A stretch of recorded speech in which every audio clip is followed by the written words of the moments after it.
getirdi kader bizi oyuna.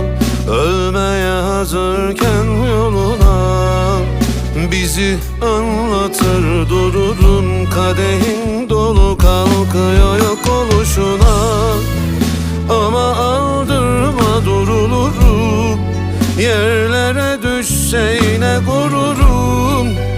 Bulurum bir çaresini, belki de kaybolurum. Beni boş ver sen, eller üzer seni dayanamaz.